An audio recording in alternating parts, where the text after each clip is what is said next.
الحمد لله رب العالمين والصلاة والسلام على سيد الأنبياء والمرسلين أما بعد فأعوذ بالله من الشيطان الرجيم بسم الله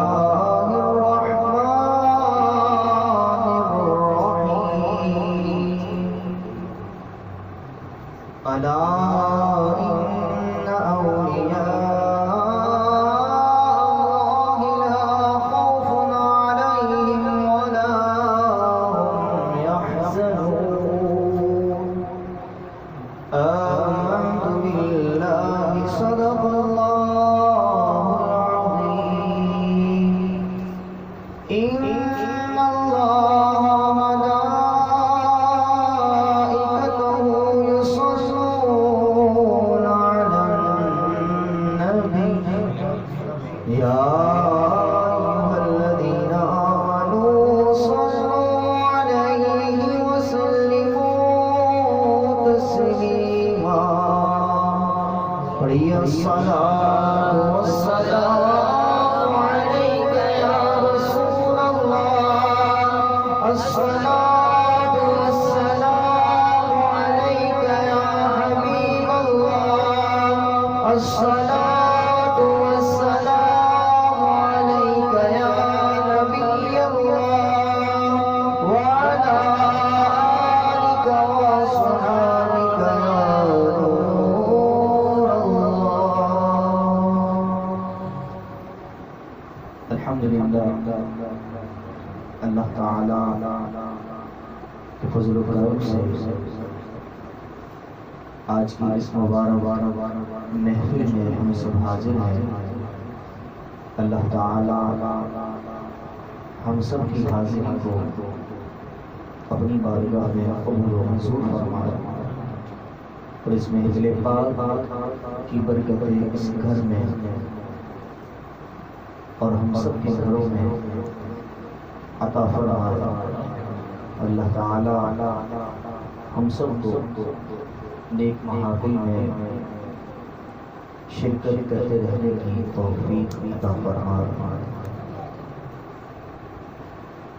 ماہ سفر مظفر جاری و ساری ہے اور اس ماہ مبارک میں اولیاء کرام کے عرس منائے جاتے ہیں، اولیاء کرام کے تذکرے کیے جاتے ہیں۔ اللہ تعالی ہم تمام اولیاء کرام کے فیضان سے ہم سب کو مستفیض فرمائے اور انہیں ہستیوں میں ایک مبارک نام کہ جن کا یوم عرس 20 صفر مظفر کو ہے اور مبارک ہستی حضرت سیدنا داتا بخش علی حجویری رحمت اللہ تعالی علیہ کی ذات گرامی ہے۔ اللہ تعالی ہم سب کو حضور سیدی داتا بخش علی حجویری رحمت اللہ تعالی علیہ کا فیضان نصیب فرمائے۔ اور یہ مبارک ہستیاں ایسی عظیم ہیں کہ جس مقام پر اللہ کے نیک بندوں کا تذکرہ ہوتا ہے وہاں اللہ کی رحمتوں کا نزول ہوتا ہے۔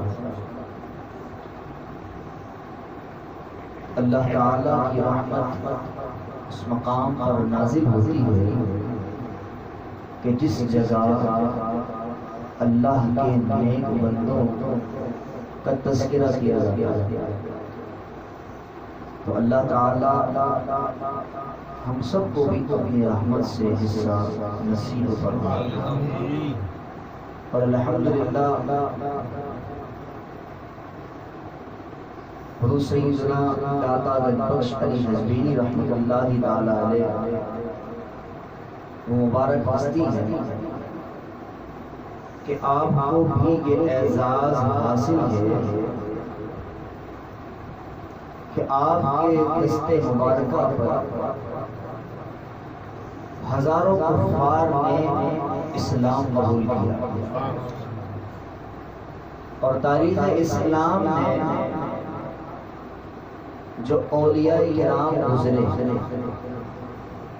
ان تمام کا کام ہی یہ تھا کہ وہ دین کا علم حاصل کرنے کے بعد دین کی تبلیغ کریں.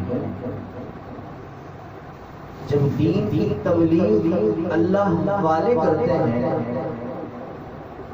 تو اس کا پھل اسی شان کے ساتھ نظر آتا ہے کہ جب ان کی ذات سے دین کی تبلیغ ہوتی ہے لوگوں کو راہ ہدایت پر گامزن کرنے کے لیے جب انہیں دعوت پیش کرتے ہیں تو ان کے دعوت دینے پر ہزاروں نہیں بلکہ لاکھوں لوگ دامن اسلام میں داخل ہو جاتے ہیں.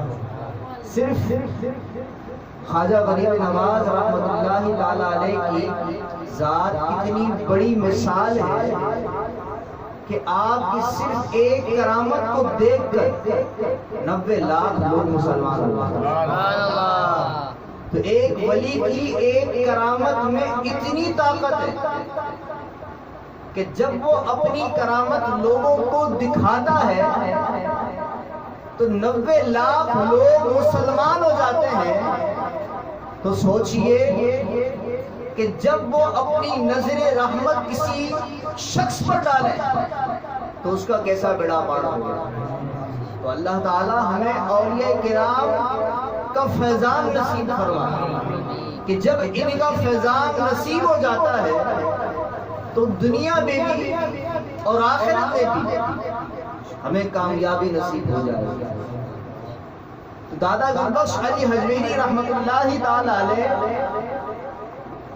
اسی مقصد کے لیے کہ لوگوں کو دامن اسلام سے وابستہ کریں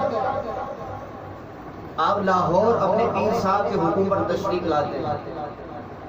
جب آپ لاہور تشریف لاتے ہیں تو کچھ ہندو مسلمانوں کو پریشان کیا کرتے ہیں مسلمانوں کے مال کو لوٹا کرتے ہیں اپنے جادو کے ذریعے مسلمانوں کے دلوں میں خوف پیدا کرتے ہیں. اسی اثنا میں دادا گنج بخش علی حجویری رحمۃ اللہ تعالی علیہ ایک روز ملاحظہ فرماتے ہیں کہ ایک بوڑھی عورت دودھ لیے جا رہی ہے. آپ اس عورت کو روکتے ہیں اور استفسار فرماتے ہیں اے بوڑھی اماں کہاں جا رہی ہو؟ کہا رائے راجو کے پاس جا رہی ہوں. کہا یہ دودھ کہاں لے جا رہی ہو؟ کہا اسی کو دینے کیونکہ جب تک ہم اسے دودھ نہیں دیتے تو ہمارے جانور دودھ دینا چھوڑ دیتے ہیں اور دودھ کے بجائے خون آنے لگتا ہے. دادا گنج بخش علی حجویری رحمۃ اللہ تعالی علیہ اس سے فرماتے ہیں کہ یہ دودھ مجھے دے دو. کہا ہرگز نہیں دوں گی کیونکہ پھر مجھے دودھ کہاں سے ملے گا. کہا پیسوں کا دے دو. کہا نہیں دوں گی. بولا اچھا مجھے دودھ دے دو. تمہاری بھینس میں تمہاری گائے میں جو دودھ نکلے گا وہ بہت برکت والا ہوگا. کہا میں کیسے یقین کر لوں؟ کہا ایک بار مجھے دیکھ کر تو دیکھ. تیرے جانور کے دودھ میں برکت نہ ہو پھر کہنا. دادا گنجبخش علی حجویری رحمت اللہ تعالی علیہ کے حکم پر وہ عورت دودھ دے کر چلی جاتی ہے. جب اپنے گھر پہنچتی ہے، جب اپنی گائے کا دودھ دھوتی ہے، دودھ نکالتی ہے، تو پہلے سے کئی زیادہ اس کے اندر سے دودھ نکلنا شروع ہو جاتا ہے. اب وہ روزانہ کے مطابق جو اس کی روٹین تھی کہ وہ اس رائے راجو جادوگر کو ان کے وہ جادو سے ان کے جانوروں کے دودھ کو خون میں تبدیل کر دیا کرتا تھا، اب وہ عورت روزانہ اس جادوگر کے بچائے دادا صاحب کے پاس دودھ لے کر حاضر ہوا کرتی ہے. اب یہ خبر مشہور ہو گئی کہ جناب ایک درویش آئے ہیں، ایک بابا آئے ہیں کہ جنہیں دودھ دو تو دودھ میں برکت ہو جاتی ہے. اب تمام لوگوں نے دادا صاحب رحمت اللہ تعالی علیہ کو دودھ دینا شروع کر دیا. جو بھی حاضر خدمت ہوتا دودھ دیتا، ان تمام لوگوں کے جانوروں کے دودھ میں برکت ہو جاتی. اب جو جادوگر تھا وہ پریشان ہو گیا کہ جناب ایک بندہ نہیں آ رہا دودھ دینے کے لیے، اب میرا گزارا کیسے ہوگا؟ اسے پتا چلتا ہے کہ جناب آپ کو دودھ اس لیے نہیں دیا جا رہا کہ ایک بابا تشریف لائے ہیں، جب سے وہ تشریف لائے ہیں اور جو تمہیں دودھ دیتے تھے اب وہ دادا صاحب کو دودھ دیتے ہیں، اس لیے تمہارے پاس کوئی نہیں آتا. کہتا ہے کہ چلو دیکھتا ہوں یہ کیسا درویش آیا ہے، اس کو ابھی سبق سکھاتا ہوں. اس نے میری آمدنی کو روک دیا.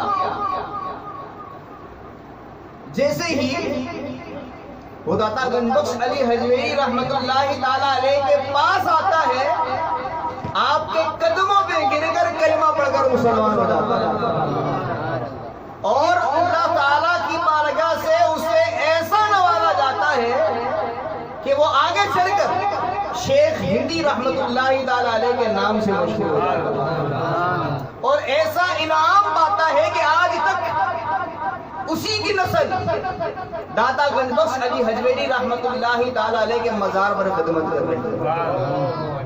اللہ تعالیٰ نے ایک جادوگر کو کس شان سے نوازا. اب اس کرامت میں کہ داتا صاحب ایک ایک گائے کے پاس گئے تھے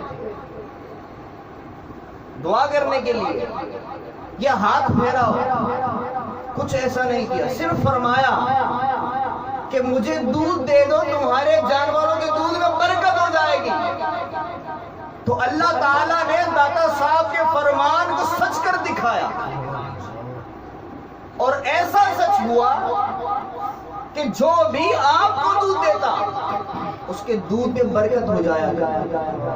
اسی لیے حدیث قدسی میں یہ ارشاد ہوا کہ ایسی باتیں نہیں ہوا میں تیر کی طرح کہ ہوا میں تیر چلا دو کوئی نہ کوئی شکار ہو ہی جائے گا، لیکن اللہ تعالیٰ نے اپنے ان اولیاء کے ساتھ وعدہ فرمایا ہے کہ میرے اولیاء جب بھی مجھ سے سوال کریں گے، یہ اللہ کا وعدہ ہے کہ میں انہیں ضرور عطا فرماؤں گا. حدیث قدسی میں یہ فرمان موجود ہے کہ میرا ولی جو بھی مجھ سے سوال کرے گا تو میں اسے ضرور عطا فرماؤں گا.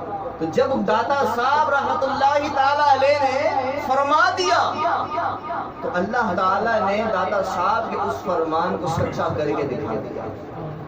اور یہ تو ایک یوں سمجھیے معمولی سی مثال ہے. معمولی کس طرح داتا صاحب رحمت اللہ تعالی علیہ کی ذات سے ایسی عظیم الشان کرامت ظاہر ہوئی کہ لوگوں کی عقل دنگ رہ جاتی ہے. کہ جب آپ رحمت اللہ تعالی علیہ لاہور تشریف لائے، آپ نے اپنی رہائش گاہ کے قریب ایک مسجد بنوائی. اب جب دادا صاحب نے مسجد بنوائی تو آپ نے مزدوروں کے ساتھ ساتھ خود بھی کام کروایا، اس مسجد کی تعمیر میں اپنا چندہ بھی ملایا، اپنی محنت بھی شامل ہے۔ جب مسجد تعمیر ہو جاتی ہے، مسجد تعمیر ہو جانے کے بعد اس کا قبلہ، اس مسجد کا رخ جنوب کی طرف زیادہ ہوتا ہے، اور جو معمول کے مطابق وہاں پر مسجدیں بنی ہوتی ہیں، ان تمام مساجد سے ہٹ کر تھوڑا قبلہ تھا۔ تو لوگوں نے کہنا شروع کر دیا کہ جناب کیسا درویش ہے، اسے اپنی مسجد کے قبلے کا ہی نہیں پتا، اس کی مسجد کا تو قبلہ ہی درست نہیں ہے، لوگوں کی نمازیں ضائع کر رہا ہے، لوگوں کی نمازیں کیسے ہوگی کہ قبلہ ہی درست نہیں ہے۔ جب داتا گنج بخش علی حجویری رحمت اللہ تعالی علیہ تک یہ بات پہنچتی ہے کہ لوگ میری بنائی ہوئی مسجد کے بارے میں باتیں کر رہے ہیں کہ جناب داتا کی بنائی ہوئی مسجد کا قبلہ درست نہیں ہے، اب داتا صاحب رحمت اللہ تعالی علیہ ان تمام لوگوں کو دعوت دیتے ہیں، فرماتے ہیں کہ جس کو شک ہے نا میری مسجد کا قبلہ درست نہیں ہے، وہ میرے پیچھے آج نماز پڑھ لیں۔ آپ ان تمام لوگوں کو نماز میں بلا لیتے ہیں، اور داتا صاحب رحمت اللہ تعالی علیہ یہ فرماتے ہیں کہ جب نیت کرو، سفید درست ہو جائے، نیت کرنے لگو تو سامنے کی طرف دیکھنا، جیسے ہی سفید درست کی جاتی ہیں لوگ اس انتظار میں ہوتے ہیں کہ ابھی نماز شروع کی جائے۔ نماز شروع کرنے سے پہلے داتا صاحب رحمت اللہ تعالی علیہ تمام لوگوں سے فرماتے ہیں کہ سامنے دیکھو۔ جیسے ہی داتا صاحب رحمت اللہ تعالی علیہ کے اس فرمان پر لوگ سامنے کی جانب دیکھتے ہیں تو خانہ کعبہ اور داتا صاحب کی مسجد کے درمیان جتنے پردے حائل ہوتے ہیں وہ تمام کے تمام پردے ہٹ جاتے ہیں، اور تمام کے تمام لوگ خانہ کعبہ کو اپنی جاگتی آنکھوں سے دیکھ رہے ہوتے ہیں۔ نعرہ تکبیر، نعرہ رسالت، اہل سنت زندہ باد۔ داتا صاحب نے اپنی مسجد سے خانہ کعبہ کی زیارت کروا دی۔ یہ کتنا بڑا عظیم واقعہ ہے کہ آپ چاہیں تو اپنی مسجد میں رہتے ہوئے خانہ کعبہ کی زیارت کروا سکتے ہیں۔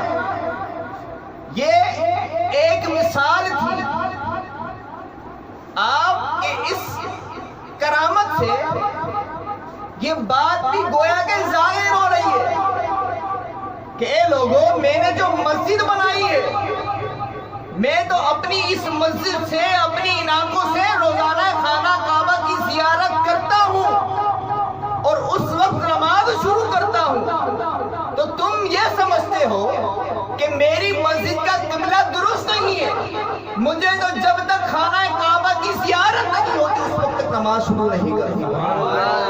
جب یہ خانہ کعبہ کی زیارت آپ کرواتے ہیں تو وہ تمام کے تمام لوگ شرمندہ ہو جاتے ہیں کہ ہم تو سمجھتے تھے کہ ان کی مسجد کا قبلہ درست نہیں ہے، ارے ان کی مسجد کا قبلہ درست نہیں ہے، ہم تو یہ کہہ کر خود شرمندہ ہو گئے، بلکہ ان کی مسجد کا قبلہ تو اس شان سے درست ہے کہ ہمیں تو خانہ کعبہ کی زیارت ہو گئی۔ آج تک جن کی آنکھیں خانہ کعبہ کی زیارت سے ترس رہی تھیں، ان کے داتا صاحب کے دور میں ہوائی جہاز نہیں تھے کہ 2 گھنٹے کے اندر مکے پہنچ گئے، مدینے پہنچ گئے، لوگ بڑی مشکل سے مہینوں میں سفر طے کر کے جاتے تھے، پھر خانہ کعبہ کی زیارت ہوتی تھی۔ تو داتا صاحب نے کتنی سستی زیارت کروا دی کہ صرف داتا صاحب کی مسجد میں نماز پڑھی، اور اس وقت جتنے بھی لوگ موجود تھے اللہ تعالیٰ تعالیٰ نے ان تمام لوگوں کو داتا صاحب کے صدقے خانہ کعبہ کی زیارت کرائی. تو اسی لیے کہتے ہیں کہ جب اللہ والوں کے بارے میں زبان دراز کریں تو اپنے الفاظوں پر غور کر لیں کہ جو ہماری زبان سے الفاظ نکلے اس میں اللہ کے ولی کی توہین ہے یا اللہ کے ولی کی شان بیان ہو رہی ہے. اسی طرح کا ایک گروہ کہ جو داتا صاحب کی برائیاں کرتا وہ لاہور میں رہتا تھا. یہ واقعہ اخباروں میں بھی چھپا, کچھ پرانا واقعہ ہے, اخباروں میں بھی چھپا. مولوی تقریر کرتے ہوئے کہتا ہے یہ داتا اس کو کچھ نہیں آتا, یہ داتا کیا کر سکتا ہے, اتنا بڑا ولی ہے نا, مجھے کچھ کر کے دکھا. یہ چیلنج کیا اس نے تقریر کرتے ہوئے. مولوی تقریر کر کے اسٹیج سے اتر رہا تھا, اس کا پاؤں پھسلتا ٹانگ ٹوٹ جاتا. یہ داتا نے کر دکھایا. ابھی زبان درازی کی ہے اور ہاتھوں ہاتھ داتا نے اپنا کرشمہ بھی دکھا دیا, اپنی کرامت بھی دکھا دی کہ اگر داتا چاہے تجھے تو ٹانگ توڑ کے صرف مثال دیے, اگر اور بھی کچھ کروانا چاہتا ہے تو داتا کو اللہ تعالیٰ نے وہ بھی اختیار دیا ہے. جو داتا اپنی مسجد میں رہتے ہوئے خانہ کعبہ دکھا سکتا ہے تو تیری کیا اوقات ہے. تو اللہ تعالیٰ کے ولیوں کی بارگاہ میں ہمیشہ با ادب ہی رہنا چاہیے. یہ تو دنیا کہتی ہے با ادب با نصیب, تو جو ادب کرتا ہے وہ نصیب والا ہو جاتا ہے, اور جو بے ادبیاں کرتا ہے اللہ تعالیٰ اسے تباہ و برباد فرما دیتا ہے.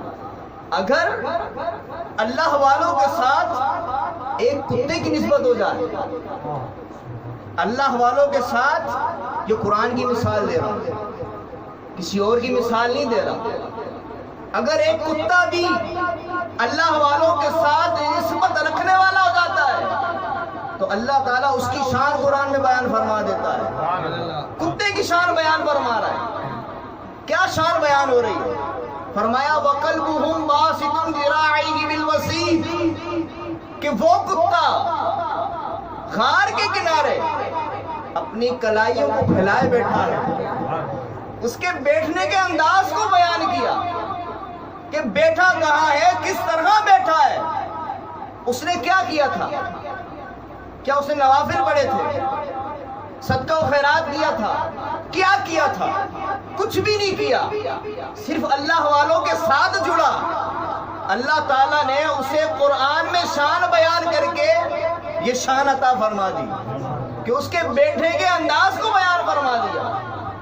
اور اللہ تعالیٰ نے یہ بھی اعزاز عطا فرمایا, کوئی کتا جنت میں نہیں جائے گا, یہ جنت مسلمانوں کے لیے, حیوانوں کے لیے نہیں ہے. اللہ تعالیٰ نے ان اولیاء کرام کا ساتھ اسے ایسا نصیب کیا کہ اللہ تعالیٰ اس کتے کو داخل جنت فرمائے گا, لیکن کتا بنا کر نہیں. کیونکہ ایک بدبخت موجود تھا, اور وہ بدبخت بلعام بن باورہ ہے. یہ بھی قرآنی واقعہ کہ اس نے حضرت موسیٰ علیہ السلام کی توہین کی, ان کی گستاخی کی. اللہ تعالیٰ نے اس کو ایسی سزا عطا فرمائی کہ اس کی شکل کتے کی طرح ہو گئی, اس کی زبان باہر نکل آئی. اللہ تعالیٰ قیامت کے دن بلعام بن باورہ کی شکل میں اس اصحاب کہف کے کتے کو جنت میں داخل فرمائے گا, اور اس کتے کی شکل میں بلعام بن باورہ کو جہنم میں داخل فرمائے گا. صرف توہین کی, بد دعا کی تھی بلعام بن باورہ نے انبیاء کی شان میں, حضرت موسیٰ علیہ السلام کی شان میں. صرف 2 جملے کہے, اللہ تعالیٰ نے اسے سزا عطا فرما دی. اور یہ سزا قرآن نے بیان کی ہے, دنیا کے کسی قانون نے نہیں بیان کی کہ وہ اصحاب کہف کا کتا اس شان کے ساتھ نوازا جاتا ہے. اور اس کا واقعہ کیا ہے قرآن پاک میں پورا مضمون موجود ہے, لیکن صرف میں نے مختصر کر کے آپ کو سمجھایا ہے. کہ جب اللہ والوں کی شان میں توہین کی جاتی ہے تو اس کا ٹھکانہ کہاں ہوتا ہے؟ جہنم میں۔ اور جو اللہ والوں کے ساتھ جڑ جاتا ہے محبت کے ساتھ، عقیدت کے ساتھ، کیونکہ جب اصحاب کہف کے لوگ بادشاہ وقت کے خوف سے جا رہے تھے تو ایک دھوبی بھی ان کے ساتھ تھا، وہ دھوبی کا کتا تھا۔ لوگوں نے کہا، اصحاب کہف والے جو اصحاب تھے انہوں نے کہا کہ یہ تیرا کتا ہے، یہ ہمیں پھنسوا دے گا، کیونکہ ہم تو چاہتے ہیں کہ صرف ہم اپنے رب کو عبادت کریں۔ یہ بادشاہ چاہتا ہے کہ ہمیں اسے اپنا خدا سمجھے، اور ہم کبھی بھی غیر خدا کو اپنا خدا سمجھ ہی نہیں سکتے۔ یہ کتا بھونکے گا، ہمیں پھنسوا دے گا۔ اس کتے کو اللہ تعالیٰ نے زبان عطا فرمائی۔ اس کتے نے کہا کہ میں تمہیں نہیں پھنسواؤں گا، میں خاموشی کے ساتھ تمہارے ساتھ چلتا رہوں گا۔ اس نے یہ محبت کی کہ میں خاموشی کے ساتھ تمہارے ساتھ چلتا رہوں گا۔ تو کتے نے ان اللہ والوں کا ادب کیا تو اللہ تعالیٰ نے اسے جنت عطا فرمائی۔ تو یہ ہم انسانوں کے لیے مثال بنا کہ اگر جنت ٹھکانا چاہتے ہو تو اولیاء کا ادب کرو، اور اگر جہنم میں جانا چاہتے ہو تو اپنی بدبختی کو خود دعوت دو۔ تم صرف دعوت دو، اللہ والوں کی شان میں بھونکو، اللہ تعالیٰ تمہیں کتے کی صورت میں داخل جنت نہیں بلکہ داخل جہنم فرمائے گا۔ تو اللہ تعالیٰ ہمیں سمجھ عطا فرمائے کہ جب بھی کوئی زبان درازی کر رہا ہو اپنے لیے عافیت کی دعا کرے کہ یا اللہ ایسے بدبختوں میں ہمیں شامل نہ فرما، ہمیں تو اس سے پہلے موت عطا فرما کہ اس سے پہلے کہ ہم تیرے محبوبوں کی شان میں توہین کریں، ہم زبان درازی کریں، اس سے پہلے ایمان و عافیت کے ساتھ ہماری موت آ جائے، کہ ایمان و عافیت کے ساتھ جب موت آ گئی تو انشاءاللہ اللہ تعالیٰ ہمیں جنت عطا فرمائے۔ تو اللہ تعالیٰ ہم سب کو عمل کی توفیق عطا فرمائے۔ وما علینا الا البلاغ۔